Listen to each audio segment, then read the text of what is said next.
All right, friends, today we're going to practice our altered landscape.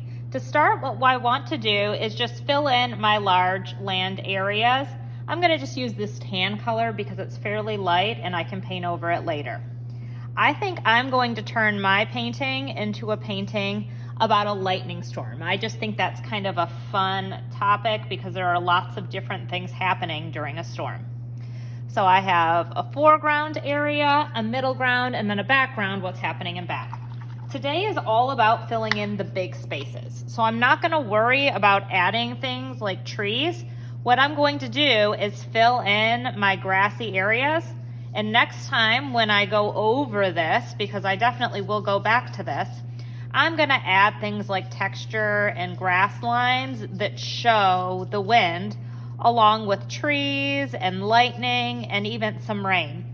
But today my goal is really to fill in the spaces with my first coat of paint. This gives my artwork some depth that makes it more interesting to look at, because I'm not going to just make it all at once. I'm filling in these spaces and then I'll go back over and add texture, I'll add pattern, design, all different types of paint techniques. Now, if you chose to do a waterscape, you might need blues.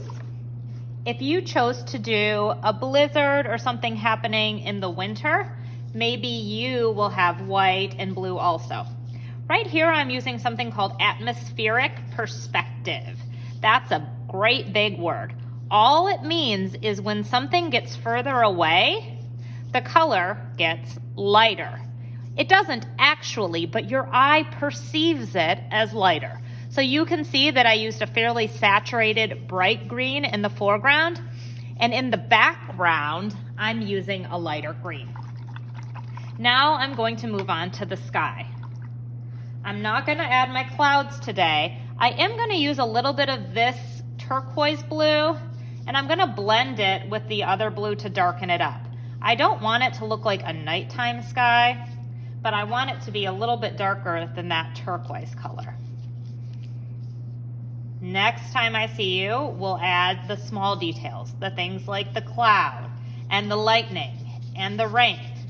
But today your goal is to fill in your land spaces or water spaces with whatever color you want the majority or most of it to be. Now, like always, when I paint, I imagine that my paintbrush is a ballerina. Ballerinas dance on their tiptoes. They never scoot around on their bottoms. The tiptoes of the paintbrush are right here. The bottom would be the metal part. So nobody wants to go to the booty scooting ballet. I'm always rinsing my brush, and I am always tiptoes with my paintbrush. Now this is ready to dry. You can't see the weather impacting it yet, but in my brain, I have ideas that I'm gonna show you next time. Now it's time to add details. During a thunderstorm or a rainstorm, it's windy. So I am gonna add some trees. When I add them, I'm going to make the branches look like they're blowing in the wind. So you can see here, this is the brown trunk of the tree. I'm going to make the branches kind of all be moving in one direction. So on my paper, the wind is blowing that way, obviously.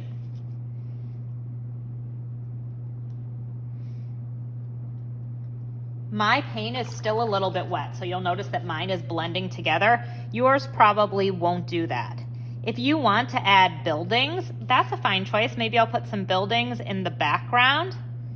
I'm even going to show you a fun painting technique to add texture. If you want to, you can flip your brush upside down and make what looks like the bark of the tree. This is a paint to reveal technique. It just means I'm scraping the wet paint away.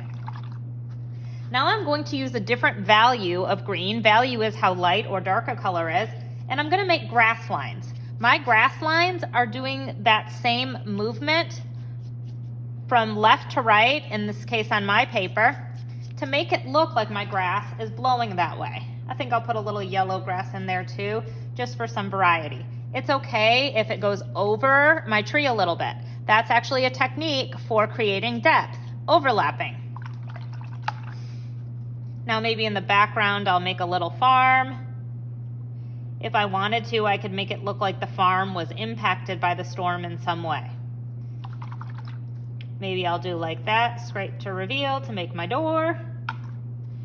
A fence, and maybe I'll do like this, like a piece of the fence broke off and fell, and I'll put some little trees in the background. Now I want you to add way more detail than I'm adding. I'm doing this quickly so I don't use up too much of your time. Now in the sky, I'm going to make some clouds. In your paint set, I don't keep gray. Gray is not a commonly used color, so if you would like gray for yours, you just need to ask me. I'm gonna use a technique called dabbing. Yes, I said dabbing, where I'm just pressing my paintbrush gently onto my paper, and it makes that kind of fluffy cloud texture.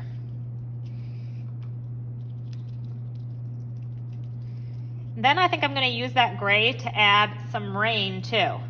The rain is going to be moving in the same direction because the wind would be blowing it.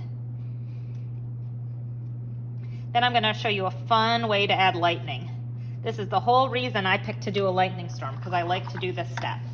I'm going to take a piece of paper and I'm going to make an accordion fold. Back, forth, back, forth. Okay, now I'm going to take the clean side. You can see I ripped that, so I want the clean side, and I'm going to paint yellow paint on it.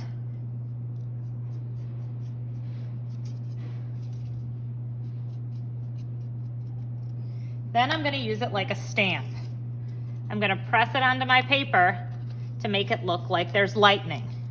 And I'm going to keep doing that. I like how this looks because I feel like you can almost see it crackling because it doesn't go on as thickly as if I were painting the lightning with my paintbrush itself.